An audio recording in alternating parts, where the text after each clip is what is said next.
Hello student, आज हम देखेंगे स्टैंडर्ड 11 चैप्टर नंबर 2 यूनिट्स और मेजरमेंट का topic measurement of very small distance means size of molecules. देखो यहाँ पर कि हमने लास्ट लेक्चर में देखा था कि अगर हमें छोटी से छोटी लेंथ डायरेक्ट मेथड से अगर मेजर करना है तो हम माइक्रोमीटर स्क्रू गेज यूज करते थे।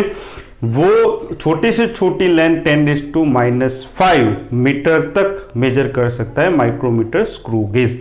अगर इससे भी हमें छोटी अगर लेंथ को मेजर करना है, डिस्टेंस को मेजर करना है, तो हमें यूज करना होता है ऑप्टिकल माइक्रोस्कोप, जहां पर लाइट का यूज होता है और उसकी जो रेंज होती है वो लाइट की रेंज जो है इतनी रेंज होती है ऑप्टिकल माइक्रोस्कोप की। तो उसके बाद है ऑप्टिकल माइक्रोस्कोप।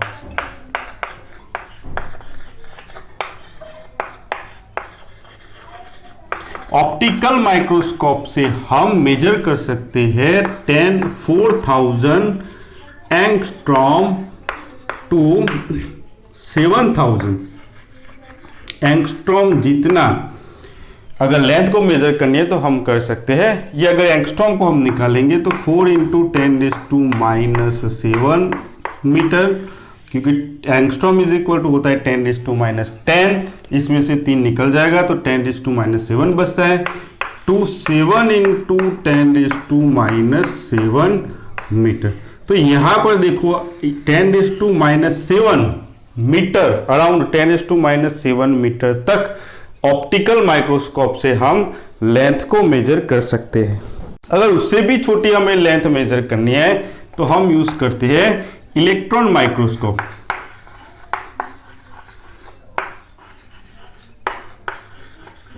और इलेक्ट्रॉन माइक्रोस्कोप है वो इससे भी ऑप्टिकल माइक्रोस्कोप से भी छोटी लेंथ को मेजर करता है। वो अराउंड मेजर करता है 0.6 एंगस्ट्रॉम जितनी लेंथ को मेजर करेगा। अगर एंगस्ट्रॉम को निकालूंगा तो 0.6 × 10⁻10 मीटर। तो यहां तक हम मेजर कर सकते हैं इलेक्ट्रॉन माइक्रोस्कोप से अराउंड 10⁻10 मीटर तक। तो ये स्टूडेंट था कि अगर वेरी स्मॉल लेंथ को मेजर करना है तो ये सारे जो डिवाइस है या टेक्निक है उससे हम लेंथ को मेजर कर सकते हैं। अगर स्टूडेंट हमें साइज ऑफ मॉलिक्यूल, कोई मॉलिक्यूल की साइज हमें मेजर करनी है तो हमारे पास दूसरी भी मेथड है, वो हम ऑयलिक एसिड का जो मॉलिक्यूल होता है उसकी हम साइज मेजर करेंगे एक मेथड से। अब हम स्टूडेंट देखेंगे ऑयलिक एसिड मॉलिक्यूल की साइज कैसे मेजर की जाती है। तो मान लो यहाँ पर एक ऑयलिक के फ्लोर पर एक ऑयलिक एसिड का ड्रॉप यहाँ पर ऐसा गिरा हुआ है और ऑयलिक एसिड का ड्रॉप होगा तो उसमें बहुत सारे ऑयलिक एसिड के मॉलिक्यूल्स होंगे। तो यहाँ पर मॉलिक्यूल्स है, ये क्या है, drop of oleic acid. Okay, अब यहाँ पर स्टूडेंट हम क्या करते हैं, अगर मुझे ऑयलिक एसिड की साइज मेजर करनी है, ऑयलिक एसिड का मॉलिक्यूल की साइज मेजर करनी है, तो मैं ये सारे मॉलिक्यूल्स हैं उनको ऐसे बिछाऊंगा यहाँ पर फ्लोर पर, ऐसे एक लेयर बनाऊंगा। ओके, अगर मैं ये ऑयलिक एसिड का ऐसा लेयर में बनाऊंगा और लेयर बना के ये लेयर की मैं थिकनेस मेजर कर लूंगा तो वो मुझे मिल जाएगा ऑयलिक एसिड की साइज। क्यों? क्योंकि देखो एक ही लेयर है, यहाँ पर एक ही लेयर बना है ऑयलिक एसिड का, तो एक ही लेयर, जो लेयर की साइज होती है वही ऑयलिक एसिड के मॉलिक्यूल की साइज हो जाएगी। ओके, तो ये कैसे करते हैं, तो देखो ये ऑयलिक एसिड का ड्रॉप को मैंने ऐसे बिछाया। अगर हम साइड फेस से देखें, ओके, साइड फेस से अगर देखें तो हमें ऐसा दिखने को मिलता है। और अगर हम इसको घुमा के हमारे सामने कर दे, ओके, तो हम सामने से देखें तो ये सर्कुलर ऐसा दिखता है। ओके, ये लेयर हमें ऐसा दिखता है, मींस ऑयलिक एसिड का जो लेयर है वो कैसा है, सर्कुलर है। अगर हम सामने से देखें, साइड में से देखेंगे तो ऐसा दिखेगा और सामने से देखेंगे तो ऐसा दिखेगा। ओके, अब हमें ये पता है कि वॉल्यूम इज इक्वल टू क्या होता है, तो वॉल्यूम इज इक्वल टू होता है लेंथ, ब्रेथ और थिकनेस। और लेंथ इंटू ब्रेथ क्या होता है, तो एरिया होता है। तो V is equal to area into t. अगर टी को हम सब्जेक्ट बनाएंगे और वॉल्यूम हम ढूंढ लेंगे और एरिया भी ढूंढ लेंगे तो मुझे ये ऑयलिक एसिड का जो लेयर है उसकी थिकनेस मिल जाएगी, वही थिकनेस क्या हो जाएगी, ऑयलिक एसिड की साइज। ओके स्टूडेंट, तो हम ऐसे करेंगे, पहले हम वॉल्यूम ढूंढेंगे और ये लेयर का वॉल्यूम ढूंढेंगे, और सर्कुलर है तो सर्कुलर का एरिया हमें पता चलता है, पाई आर स्क्वायर करके एरिया भी निकाल सकते हैं, तो हम थिकनेस भी मेजर कर सकते हैं। तो स्टूडेंट मुझे यहां पर ऐसा लेयर बनाना है, तो ये लेयर बनाने के लिए मुझे ऑयलिक एसिड को क्या करना पड़ेगा, ऑयलिक एसिड को थिन करना पड़ेगा, पतला करना पड़ेगा। ओके, क्यों? पतला होगा तभी ऐसा एक लेयर बना सकता है, नहीं तो नहीं बनाएगा। क्यों? डेंसिटी ज़्यादा होती है, विस्कोसिटी ज़्यादा होती है, तो एक लेयर नहीं बनेगा। इसीलिए मुझे इसको थिन बनाना पड़ेगा। थिन बनाने के लिए हम यूज करते हैं अल्कोहल को। ओके, तो हम 2 बार ये जो ऑयलिक एसिड है उसको 2 बार हम पतला करेंगे, 2 बार पतला करेंगे। एक बार पतला होगा तो उसको हम बोलेंगे सॉल्यूशन 1, दूसरी बार हम पतला करेंगे तो उसका नाम होगा सॉल्यूशन नंबर 2। तो ये ऑयलिक एसिड को पतला कर, अगर हम उसको थिन कर देते हैं, पतला कर देते हैं, तो वो ऐसा लेयर बन जाता है। ओके, और वो लेयर बनने के बाद हमें पता है कि volume is equal to length breadth into thickness, ये एरिया होता है, इसका एरिया हम मेजर कर ले। वॉल्यूम ये ड्रॉप का वॉल्यूम है। ओके, वो हम अगर मेजर कर ले, मीन्स ये जो लेयर है उसका हम ये लेयर बोलो या ये लेयर बोलो, ओके, उसका अगर हम वॉल्यूम ढूंढ ले, इसका एरिया पता चल गया अगर, तो थिकनेस मुझे मिल जाएगी। थिकनेस वही क्या होती है, उसका साइज होती है। ओके, अब हम देखेंगे आगे कि इसको हम कैसे निकालेंगे, थिकनेस कैसे ढूंढेंगे हम। तो यहाँ पर ऑयलिक एसिड को पहले सॉल्यूशन 1 बनाना पड़ेगा हमें।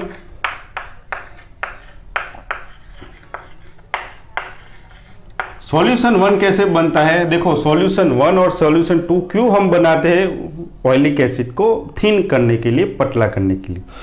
तो सॉल्यूशन 1 में क्या होता है, ये बीकर है मान लो, बीकर में मैं क्या डाल रहा हूं, तो 1 सेंटीमीटर क्यूब ऑयलिक एसिड डाल रहा हूं, और उसमें ये बीकर में 19 सेंटीमीटर क्यूब अल्कोहल को, स्पिरिट डाल रहा हूं। ओके, तो यहां पर जो सॉल्यूशन बनेगा वो सॉल्यूशन कितना होगा, 19 और 1 मीन्स 20 सेंटीमीटर क्यूब सॉल्यूशन 1 बनेगा। ओके, अब एक चीज और भी हम देख लेते हैं स्टूडेंट कि सॉल्यूशन 1 में ये ऑयलिक एसिड का कॉन्सेंट्रेशन कितना होगा। तो देखो यहां पर सिंपल कि 20 सेंटीमीटर क्यूब सॉल्यूशन 1 में ऑयलिक एसिड कितना है, तो 20 सेंटीमीटर क्यूब सॉल्यूशन 1 में ऑयलिक एसिड हमने कितना डाला है, 1 सेंटीमीटर क्यूब ऑयलिक एसिड हमने डाला है। तो अगर 1 सेंटीमीटर क्यूब सॉल्यूशन 1 होगा तो उसमें ऑयलिक एसिड कितना होगा, मान लो V डैश नाम ले लेता हूं मैं। तो हम यहां पर क्रॉस मल्टीप्लिकेशन करेंगे, V डैश को सब्जेक्ट बनाएंगे, तो V dash is equal to मुझे मिलेगा, ये यहां पर जाएगा, ये डिवाइड में आएगा, 1/20 सेंटीमीटर क्यूब ऑयलिक एसिड होगा। किसमें, तो ये ऑयलिक एसिड है 1 सेंटीमीटर क्यूब सॉल्यूशन 1 में इतना ऑयलिक एसिड होता है। ओके, इसको मैं यहां पर नोट कर लेता हूं।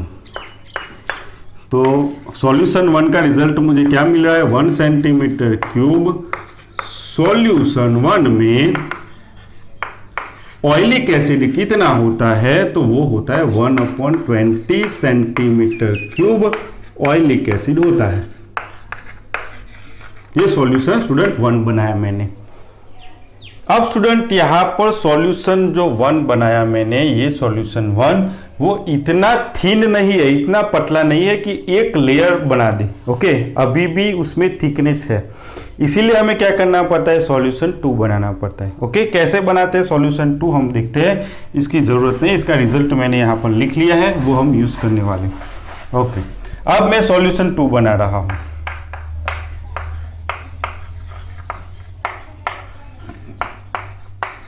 देखो फिर सॉल्यूशन 2 बनाने के लिए मैंने फिर से बीकर लिया। बीकर में मैंने ये सॉल्यूशन में से 1 सेंटीमीटर क्यूब वॉल्यूम सॉल्यूशन 1 का लिया। पहले किसका लिया था? ऑयलिक एसिड का। अब ये सॉल्यूशन का ले रहा हूं। और 19 सेंटीमीटर क्यूब मैं डाल रहा हूं फिर से अल्कोहल, क्योंकि पतला और भी बनाना है। तो ये जो सॉल्यूशन बनेगा वो सॉल्यूशन 2 कितना बनेगा? तो बनेगा 20 सेंटीमीटर क्यूब सॉल्यूशन 2 बनेगा। अब स्टूडेंट मुझे बताओ कि अगर यहां पर देखो सॉल्यूशन 1 में ऑयलिक एसिड का कॉन्सेंट्रेशन कितना है? 1/20। एक बार पतला किया तो ऑयलिक एसिड का कॉन्सेंट्रेशन होता है 1/20। अब फिर से मैं पतला कर रहा हूं तो देखो फिर से एक बार पतला किया, कॉन्सेंट्रेशन इतना हुआ ऑयलिक एसिड का, तो फिर से मैं पतला कर रहा हूं तो 1 सेंटीमीटर क्यूब सॉल्यूशन 2 में ऑयलिक एसिड का कॉन्सेंट्रेशन एक बार 1/20 हो चुका है। फिर से हमने उसको पतला किया अल्कोहल में तो 2 बार हो जाएगा 1/20 centimetre cube oleic acid. Okay, एक बार तो हमने उसको पतला किया है तो इसका कॉन्सेंट्रेशन ऑयलिक एसिड का कॉन्सेंट्रेशन सॉल्यूशन 1 में है 1/20। सॉल्यूशन हम 2 बना रहे हैं तो फिर से अल्कोहल को डाल के हम फिर से पतला कर रहे हैं तो कॉन्सेंट्रेशन पहले ऑलरेडी इतना हो चुका था, फिर से 1/20 जितना कॉन्सेंट्रेशन हो जाएगा ऑयलिक एसिड का। तो सॉल्यूशन 2 में ऑयलिक एसिड का कॉन्सेंट्रेशन इतना है, वो ये रिजल्ट की हमें जरूरत पड़ेगी। ओके, अब हम स्टूडेंट क्या करते हैं, तो अब हम ये जो सॉल्यूशन 2 है उसको हम एक ब्यूरेट में भर देते हैं। तो ये सॉल्यूशन 2 को इसकी मुझे जरूरत नहीं है। अब एक ब्यूरेट है, ये ब्यूरेट में ऐसी ग्लास की ब्यूरेट आती है और इसमें हम यहाँ पर नंबरिंग होते हैं। ओके, तो ये नंबरिंग की एक नंबर अगर सॉल्यूशन यहाँ पर है और ये सॉल्यूशन यहाँ से लेके यहाँ पर नीचे आता है। ओके, यहाँ पर एक नोब होती है और यहाँ से ड्रॉप नीचे गिर सकते हैं। तो अगर लेवल हमारा यहाँ पर मैंने किसको फिलअप किया है, यहाँ पर है सॉल्यूशन 2।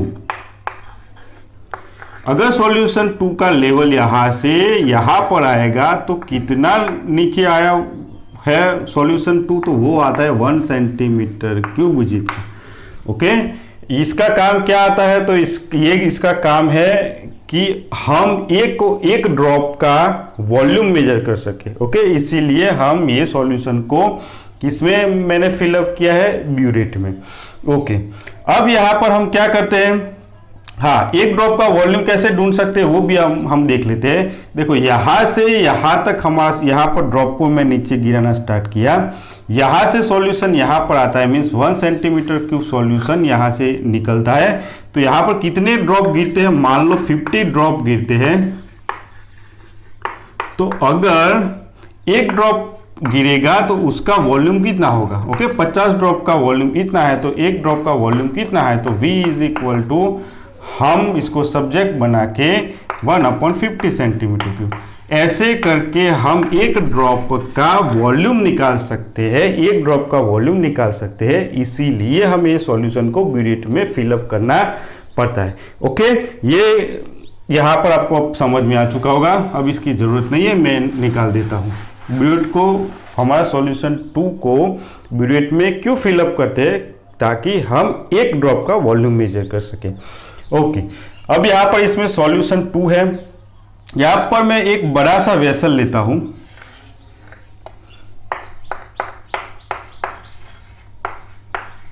और इसमें वाटर को फिलअप करता हूं। यहां तक मान लो मैंने वाटर को फिलअप कर दिया।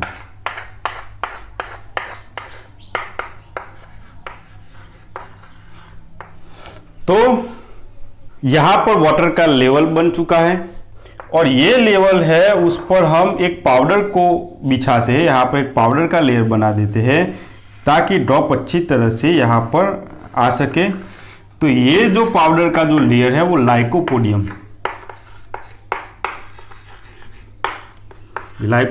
पाउडर है, उसको हम बिछाएंगे ये वाटर के सरफेस पर। ओके, अब ये लाइकोपोडियम जो पाउडर है उसको मैंने बिछाया, व्हाइट कलर का पाउडर होता है और यहाँ पर अब ड्रॉप यहाँ पर गिर रहे हैं और सॉल्यूशन 2 इतना पतला है कि उस यहाँ पर ये जो सॉल्यूशन 2 है वो एक ही लेयर बना रहे, दूसरा कोई लेयर नहीं बना रहे। तो देखो ये लेयर बना है और वो लेयर होगा सर्कुलर। अगर सर्कुलर लेयर नहीं है तो भी हमें कोई प्रॉब्लम जैसा नहीं है, सर्कुलर नहीं है तो भी हम ढूंढ सकते हैं, लेकिन यहाँ पर हम मान लेते हैं कि जो लेयर है वो सर्कुलर लेयर बनना है। ओके, हमें एरिया ढूंढने की जरूरत पड़ेगी। देखो एरिया ढूंढने के लिए अगर सॉल्यूशन सर्कुलर नहीं है और इरेगुलर शेप में सॉल्यूशन है तो भी हम ग्राफ से ढूंढ सकते हैं। ओके, इसीलिए हमें इसकी कोई टेंशन लेने की जरूरत नहीं है। तो यहाँ पर मैं यहाँ पर मान रहा हूं कि ये जो लेयर है वो सर्कुलर लेयर है और ये जो लेयर का जो एरिया है वो हमें एरिया ए ले लेते हैं। ये जो लेयर बन रहा है उसका एरिया ए है, वो हम ढूंढ लेते हैं। सर्कुलर होगा तो पाई आर स्क्वायर करके हम उसका एरिया ढूंढ लेंगे ये लेयर का। ओके, अब यहाँ पर एक चीज मैंने आपको बताई कि जो एक ड्रॉप का वॉल्यूम है वी ड्रॉप, एक वो ड्रॉप का वॉल्यूम वी है। अगर यहां पर ये दो लेयर में एन ड्रॉप्स है तो इसका वॉल्यूम कितना होगा, मान लो वी डबल डैश ले लेता हूं, तो इसको सब्जेक्ट बनाएंगे तो V double dash is equal to n V centimetre cube. यहां पर कौन है, सॉल्यूशन 2 का लेयर है। ओके, यहां पर सॉल्यूशन 2 का लेयर कितना है, कितना वॉल्यूम है, एनवी सेंटीमीटर क्यूब। अब स्टूडेंट यहां पर देखो कि यहां पर मैंने पहले से ही यहां पर लिख लिया है कि 1 सेंटीमीटर क्यूब सॉल्यूशन 2 में कितना ऑयलिक एसिड है, तो उसमें है ये 1/400 लिख लेता हूं direct, centimetre cube oleic acid है।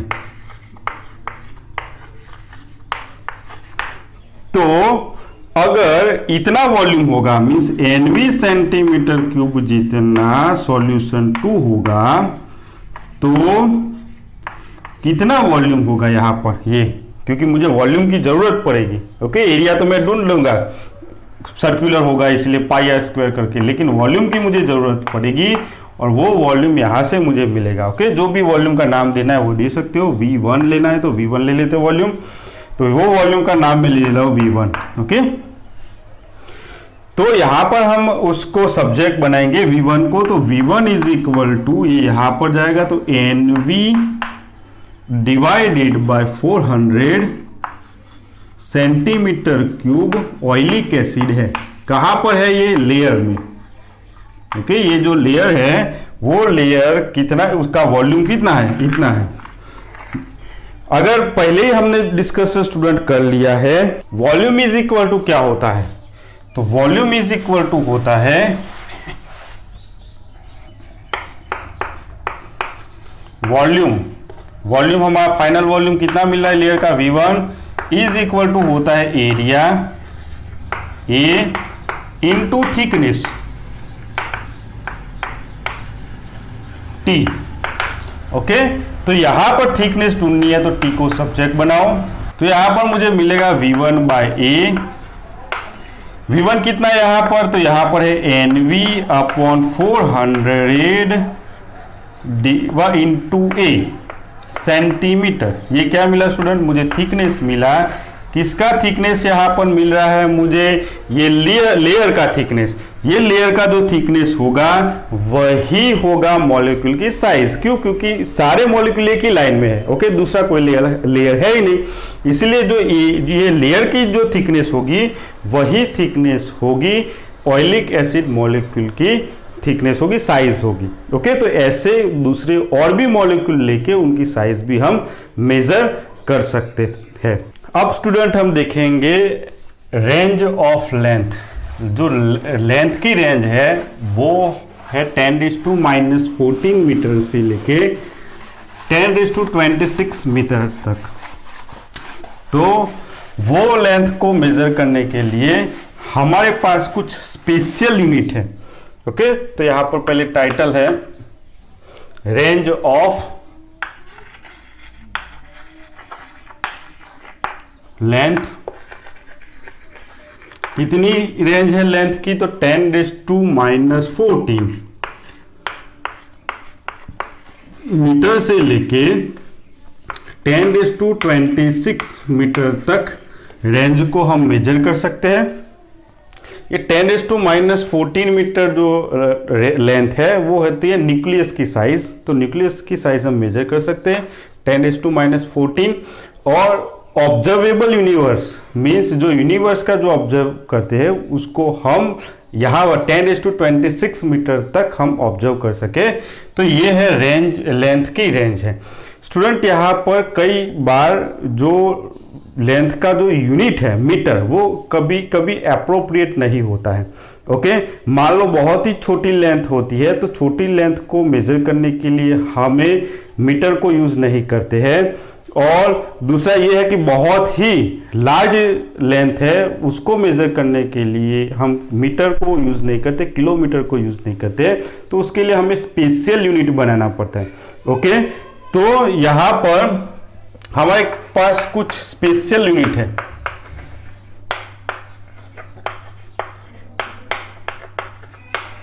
लेंथ के स्पेशल यूनिट है। तो फर्स्ट है 1 फर्मी। फर्मी का मतलब क्या होता है? उसका सिंबल है 1F और वो होता है 10⁻⁻15 मीटर। ओके, अगर 10⁻⁻15 मीटर है लेंथ तो उसको हम 1 फर्मी बोल सकते हैं। उसके बाद है 1 एंगस्ट्रॉम और 1 एंगस्ट्रॉम इज इक्वल टू होता है 10⁻⁻10 मीटर। दूसरा यूनिट है हमारे पास एस्ट्रोनॉमिकल 1 एस्ट्रोनॉमिकल यूनिट। उसको सिंबल में हम शॉर्ट में लिखते हैं 1 AU 496 इंटू 10⁻11 मीटर को हम बोलते हैं 1 AU 1 एस्ट्रोनॉमिकल यूनिट। उसके बाद हमारे पास लेंथ का यूनिट है 1 लाइट ईयर। देखो ये 1 एस्ट्रोनॉमिकल यूनिट क्या है? तो 1 एस्ट्रोनॉमिकल यूनिट है एवरेज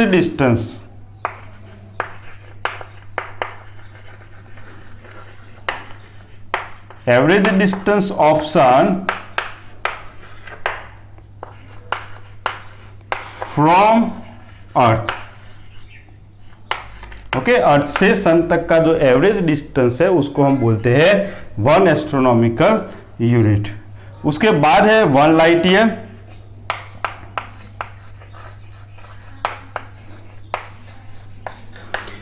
वन लाइट ईयर की जो वैल्यू, हाँ उसको शॉर्ट में लिखते हैं 1 लाइट का L और ईयर का Y और उसकी वैल्यू है 9.46 इंटू 10⁻15 मीटर। और ये जो 1 लाइट ईयर है वो क्या होता है? तो 1 लाइट ईयर होता है कि 1 ईयर में लाइट जितना डिस्टेंस कवर करती है वो डिस्टेंस को हम बोलते हैं 1 लाइट ईयर। तो यहां पर light covered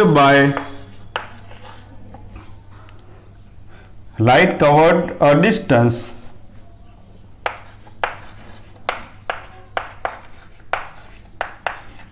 in 1 year. Okay, वो क्या होता है? Light year. उसके बाद जो यूनिट है वो है परसेक। तो 1 परसेक इज इक्वल टू क्या होता है?